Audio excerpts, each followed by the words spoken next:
So what is going on? Until this point, the rocket was completely invisible. And then something happened. I think it crossed the sunset line where the sunlight was visible, because maybe the sunset happened 1 hour ago, maybe half an hour ago. So the line was maybe 5 kilometers up in the air or 10 kilometers. So basically, here is day. But why is this blue and so big? I think the reason is that when the rocket went up, first of all, there might have been a second stage combustion.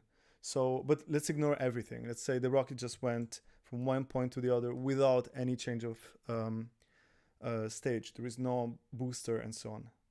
So until this point is dark, then sunset line, and then there is this bright blue. I think it's so big because here the water vapor from the rocket is pressurized by the atmosphere. The atmospheric pressure is keeping all the gases together. But here, 5-10 kilometers up in the sky, the pressure of the atmosphere is so low that if you just start pumping water vapor from the exhaust of the rocket, all those gases will expand really quick. So this is why it's so big. And it is blue because of the same reason the sky is blue. It's called Rayleigh effect. And it's something that happens only when you have a gas which is very rarefied, is not dense, and it is hit by light.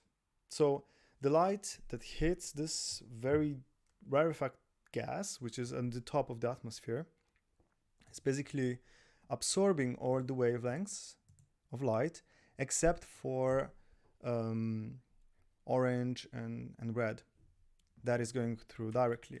The rest is just being scattered like crazy. That's why we have sunsets. And that's why we see only red during the sunset, because the rest is being scattered. And yeah, when you have, for example, this rocket starting from the bottom and then slowly going up, crosses the sunset line, then we start seeing all those colors. So here is sort of like the range where this Rayleigh scattering happens. You can see this as an expansion of gases, which is basically the inverse of this, kind of like you can imagine this red line going like that, whatever. So this is why it becomes really big. So the Rayleigh thing is basically like a quantum phenomenon that it is happening because the gas molecules are up in the atmosphere and they're very far away. So when you have a gas that is compressed, like 1 atmosphere or something, it's not happening. Only when it's very rarefied, like in the upper stages of the atmosphere. So the blue wavelengths, basically they get absorbed and scattered all around the place. So when you see the sky is blue, it's not actually that all the atmosphere is blue, only the top level of the atmosphere is blue. Yeah, that's it.